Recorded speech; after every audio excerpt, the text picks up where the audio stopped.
You said, I don't fight. Dave said, why you got muscles? You said, I got muscles to look good. You know why I know? Because it's on tape. When someone that I consider family, I've never been in a situation where someone that I consider family actually tried to have somebody physically put their hands on me. It blew my mind. The level of disrespect, it was so un-Harlem that it was embarrassing. That one of the ones that I raised would actually try to have me hurt. Dame Dash is about to break his silence on the situation where Jim Jones tried to set him up, jump him, and even more shocking, try to record the entire situation for everybody to see. And for what? You know, what could have been done in that moment that you would physically want your man or someone that kind of helped you to get humiliated? You went and got a couple niggas, and I know these niggas, they my niggas too. You tell them you got a problem, they jump in the car, they don't know who you got a problem with. They get down there as Dame. You bought niggas to jump Dame Dash?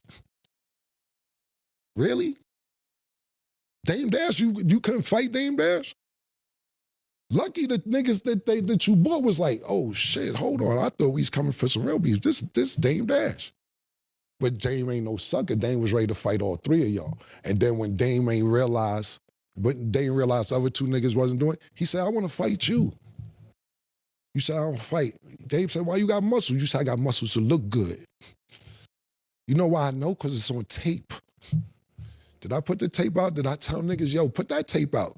Because Dame was stunned. Dame said, yo, get the fuck off my block. Y'all niggas ain't about to do nothing. Dame was in downtown on Orchard Street acting like he was in Harlem and told niggas, yo, get the fuck off my block.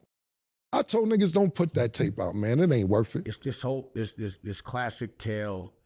It's always the friends that end up hurting each other the most.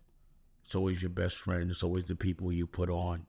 And it's just, to me, systematically, it's been the behavior pattern within our culture is the people that we help the most and love the most and grew up with or the coolest with, supposed to be your best friends, are usually the ones that hurt you.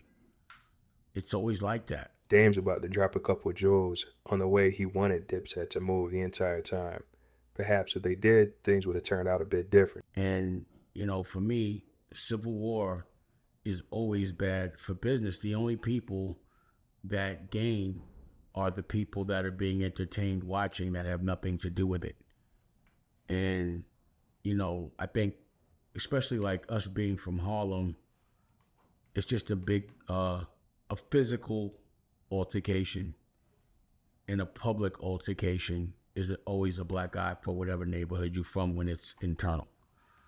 And, you know, I heard what you know, a couple people called me about what Jim said about me. And I was like, I don't know, understand that. And then I heard what Cam said. You know, that was true. People asked me, it's been brought up. You know, Big Face Gary, he was appalled, but he was like, why didn't you ever tell us? You know, why didn't you ever tell us that he came to the block with his boys and you know, had to almost get into an altercation? And it was really like, when someone that I consider family, I've never been in a situation where someone that I consider family actually tried to have somebody physically put their hands on me.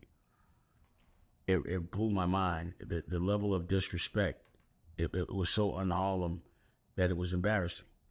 That one of the ones that I raised would actually try to have me hurt. And for what? You know, what could have been done in that moment that you would physically want your man or someone that kind of helped you to get humiliated? Because that's all that would have been if somebody would have came on my block, or rather to my art gallery. It was my art gallery, and put their hands on me in front of my girl. So there was just no way that was going to happen without some degree of a fight. But again, what broke my heart was I felt like I raised everybody better than that, you know, and it looked like a black eye to whatever I was teaching, you know. It was just embarrassing. And, you know, family business should be within family. But at the end of the day, it's all just been talk, you know. We're all in our 50s, or I'm in my 50s. They must be getting ready to get in their 50s. And the violent tough thing is definitely never going to be the proper example that we want to lead by. Like, I know the younger versions of ourselves would have been laughing at us like, yo, sit y'all old asses down. When we were younger, we always laughed at everybody older that was trying to act young or doing young things. So the tough thing has been over since the 40s, probably early 30s. It was like, you're too old to me to be tough like past 30, your early 30s. It's family time. It's time to invest in your future. It's time to do things that you want your children to do. And fighting amongst your friends 20, 30 years later, your best friends, the people that you fought with to get where you had to go, the ones that was broke with you and then got rich with you, and you fought, that's not the proper example. And I can't even say nothing because I've led by the wrong example. You gotta respect what Dane's saying right now. Not only is he sending a message to Cam and Jim over the situation that's going public, he's also owning the things he's done in the past that he sees as a mistake. That's growth.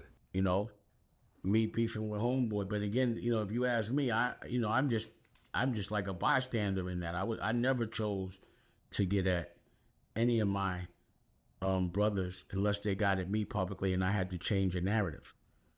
But there's a lot of stuff that just doesn't get said because it's not everybody's business. And at the end of the day, 50 started the shit it's an interview that happened with 50 and Cam, and it turned into, civil war verbally. 50 operates by the 48 laws of power. After this interview, we are going to get into the mastermind strategy 50 uses to not only defeat his enemies by keeping them close, but also how he applies this to business to reach levels of success that some people can't even imagine. And as long as we keep it on, words, it doesn't really matter. Nothing got said. I'm sure at some point, brothers fight and they get over it.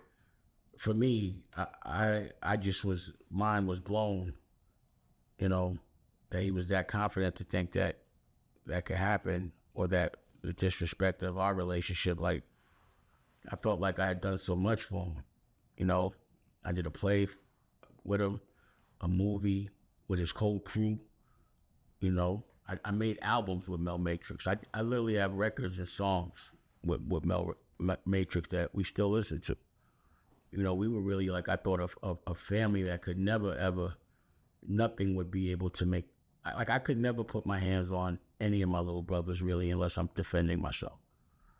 Or any of my older brothers, the people that I respect, even if I know I can beat them, or even if, they may have lost power over the years, I'm always going to give them a certain amount of respect, just so the younger dudes know. Like, if you do that to your OG, someone would probably do that considers you an OG. Boss! And I just, I don't know. But again, it is what it is.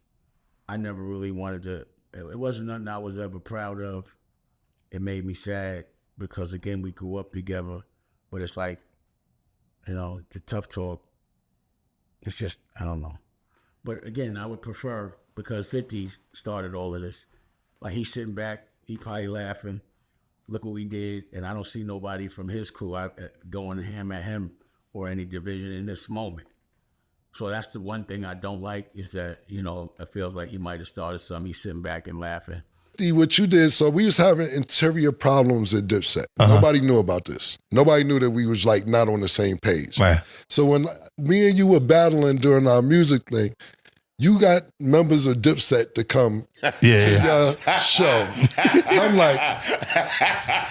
That beef was one of the wildest moments in hip-hop history. Put Camron on the phone. And Put Camron on the phone. Hang on. It wasn't just because both of them were determined never to take an L, but also because they were both top-tier trolls. So you can shut down diplomat projects? I'm not talking about diplomats. Cam, you really want that? No, that's what I was asking. Can you do it? That's what I'm asking. What I'm saying. Now I must be pinned. I effed up and when they got beef with 50 Cent. And you could tell at any given moment things could probably go from jokes to serious. Every clapback was chaos, and it felt like the whole world couldn't look away. The two have obviously worked past their differences. In this clip, the two sit down and talk about their past problems. So I'm sitting there like, Yeah, that was This nigga is just kind of smoking. I wouldn't have thought about reaching out to Yayo or Lloyd Banks. I'm like, niggas going public with this? I'm like, yo. What was your thought process behind saying, yo, you know what? Fuck the songs. How did this work? Let me say this, look. How'd it go? I was there. I'm in your horse and carriage video. I'm in the pool.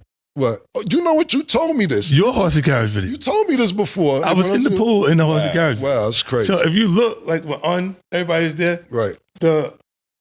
Jimmy was not a rapper then. Right. He was your man, like on the side, like in the side, just he was not a rapper at all. Right. So when balling took place, and I'm looking and I'm going, oh, he having a moment. That's the Lloyd Banks. It's Lloyd Banks thing.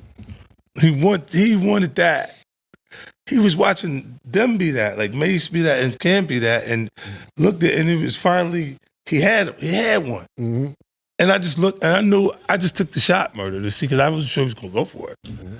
But I was like, we like Jimmy better than you anyway, Cam. Then you gotta watch to see how he responds. And then when you see, he like, oh shit, he really like that. Hey, give me this, give me Jimmy. Yeah, tell him we want you at the show, Jimmy. And I'm back. It's your boy 50 Cent bringing you more Rap City. It's going down right here. I know this is your favorite show right now because I'm on it. And I told y'all earlier I was going to bring somebody new in the G-Unit. I might have a new signing, I might not. You see, I got the whole G-Unit here. We're going to get it going. What you got back here? Ah! Oh, man. Hey, what you know? What you know? What's hoodie? It's your man Jim Jones right here. Bought you the biggest record of last year, right? Oh yeah, we had a nice What we time call last that one? year. What we call that one? was balling. We still balling. What's poppin', big baby? Was balling. You know, so man, we got this. So why was you here, man? Well, we gotta do that one time. Tell me how to show you how you do it. You got to pass me the ball for That's how we gotta do that. Throw you the ball, baby. You know what I mean? Shit, we here. I just came to show some support. You know, I respect G-Unit is one of the few movements that I do respect in this game and things like that. You know me, I'm a hustler, so I'm always open for money and things like that. That's what this is. This is the ultimate hustler version of Rap City right here. It's still Diplomats, though, baby. Yeah, let's talk about how like what you got going on. Oh, now you know I got a new deal pending. I don't want to break no hearts and shake the tables too much, but somebody to offer me a whole bunch of money that I can't refuse and things like that. Well, but, don't blow that till negotiations is done. I'm not going to blow that up too much, but I think it's pretty much done. You dig? But besides that, the album coming out, you'll look forward to that Bird Gang album, Dipset, G-Unit. Don't be scared. That's right. We brought you Jim Jones. We brought you Jim Jones, and be surprised because we got more surprises to come.